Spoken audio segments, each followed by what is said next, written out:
Hello everyone, A to Z education या YouTube चॅनलमध्ये तुम्हा सर्वांचं स्वागत आहे. आपण आज ग्रामरचा कंटेंट पाहणार आहोत. यामध्ये मी यापूर्वी एक ग्रामरचा जो व्हिडिओ अपलोड केला होता त्यामध्ये एम इज आरची एक स्टोरी मी एक्सप्लेन केलेली होती आणि त्या स्टोरीमध्ये तुमच्या हा टेबल लक्षात येत असेल की त्या स्टोरीमध्ये मी एम इज आरची स्टोरी सांगितलेली होती. म्हणजे जर I, you, he, she, it हे जर प्रोनाउन्स असतील तर त्याला पुढे कोण फ्रेंड्स होतात. म्हणजे I am, you are, he, she, it, is या पद्धतीने. आता प्रेझेंट टेन्स आहे तर प्रेझेंट टेन्स असताना जर आपण एम इज आर आपल्याला जर वापरायचं असेल तर सिंग्युलर जेव्हा आय असतो तर त्याचा प्लुरल काय येतो? वी. सिंग्युलर जेव्हा यू असेल तर त्याचा प्लुरल काय असतो? यू. म्हणजे एकवचन अनेकवचन. तुमच्यासमोर हे जो दोन कॉलम दिसत आहेत, एक आहे सिंग्युलरचा आणि त्याच सिंग्युलरचं इकडे अनेकवचन दिलेलं आहे, प्लुरल. एकवचन अनेकवचन. मग सिंग्युलरमध्ये आय असेल तर त्याचा प्लुरलमध्ये वी होतो. सिंग्युलरमध्ये यू असेल तर प्लुरलमध्ये पुन्हा यू येतो. आणि सिंग्युलरमध्ये ही, शी, इट असेल तर त्याचं प्लुरल काय येतं? अनेकवचनी काय येतं? दे. आता यामध्येच I am singular, I am, we are multiple आहेत, मेनी आहेत, त्यावेळेला आर आपण वापरतो, वी आर. ज्यावेळेला खूप अनेकवचन ज्यावेळेला असतं, मल्टिपल थिंग्स, त्यावेळेला आपण आर वापरतो. You are, you are. He, she, it, is. He is, she is, it is. आणि ही, शी, इट हे जर सिंग्युलर असेल तर इकडे त्याचं प्लुरलमध्ये काय येतं? दे. मग ही, she, it, is, they R. मग तुम्ही टेबल पाठ करताना असं पाठ करायचं की आय एम प्रेझेंट टेन्समध्ये ज्यावेळेला एम इज आर वापरायचं आहे त्यावेळेला सिंग्युलरमध्ये आय एम, प्लुरलमध्ये वी आर. म्हणजे मी पूर्ण टेबल तुम्हाला म्हणून दाखवते. I am, we are, you are, you are, he, she, it, is, they are. Okay. हे कशाबद्दल झालं? आपलं प्रेझेंट टेन्समध्ये ज्यावेळेला आपण सिम्पल प्रेझेंट टेन्समध्ये आपल्याला एम इज आर वापरायचं असतं त्यावेळेला. होप सो हा टेबल तुमच्या लक्षात आला असेल. आता इथे जो खाली टेबल दिसतोय तो पास्ट टेन्सचा आहे. पास्ट टेन्स म्हणजे भूतकाळ, प्रेझेंट टेन्स म्हणजे वर्तमान काळ.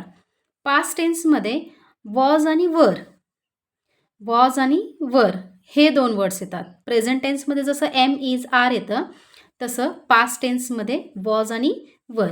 आता सेम तोच टेबल मी इथे ड्रॉ केलेला आहे सिंग्युलर आणि प्लुरलमध्ये. सिंग्युलरमध्ये I, you, he, she, it. सिंग्युलरमध्ये ज्यावेळेला आय असतो तो प्लुरलमध्ये वी. सिंग्युलरमध्ये यू त्यावेळेला प्लुरलमध्ये सुद्धा यू. सिंग्युलरमध्ये ही, शी, इट आणि प्लुरलमध्ये ही, शी, इटचं काय होतं? दे. म्हणजे एक मुलगा आणि अनेक मुलं. एक मुलगा असेल तर ही इज अ बॉय आणि खूप सारी मुलं असतील तर दे आर बॉईज. हे प्रेझेंट टेन्समध्ये. मग आपण आत्ता पास्ट टेन्स पाहूयात.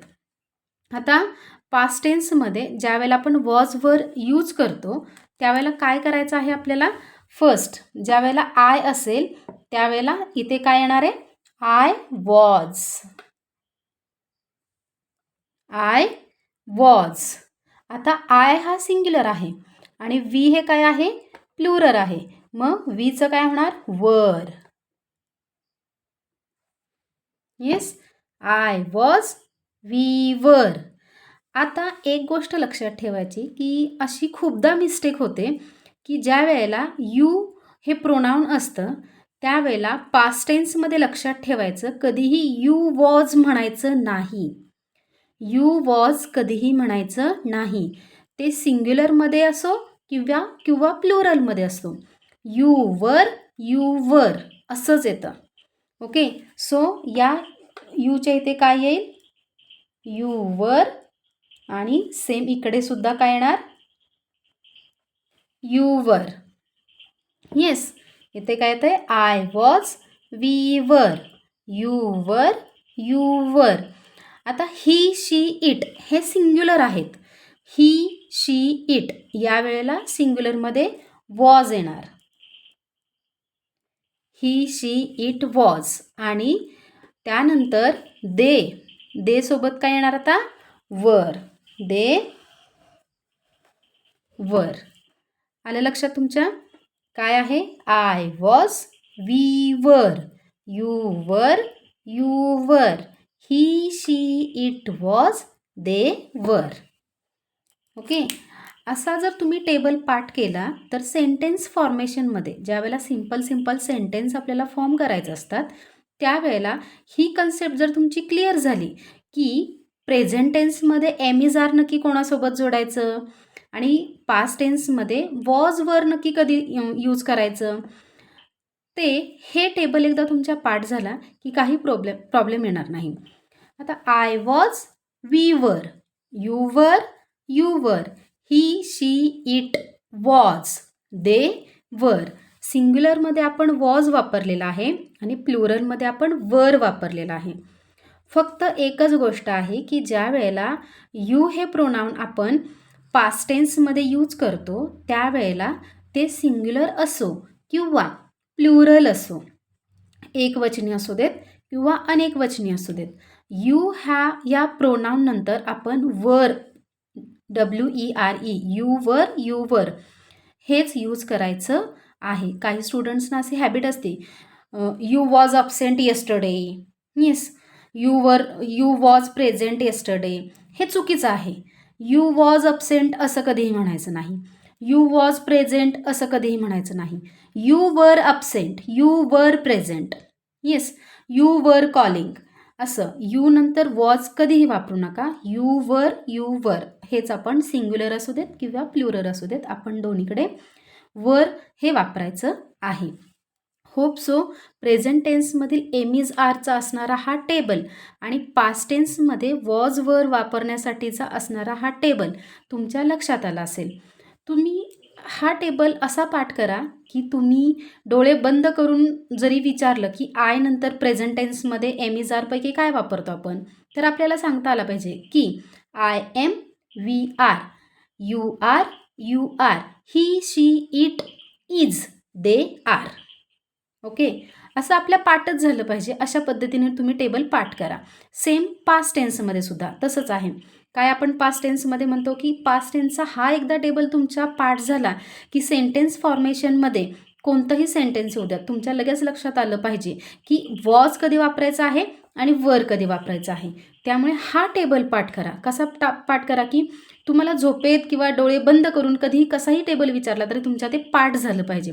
फॉर एक्झाम्पल कसं, ठीक आहे, आता मी म्हणते की वॉज आणि वर सिंग्युलर आणि प्लुरल फॉर्ममध्ये टेबल तुम्ही मला म्हणून दाखवा.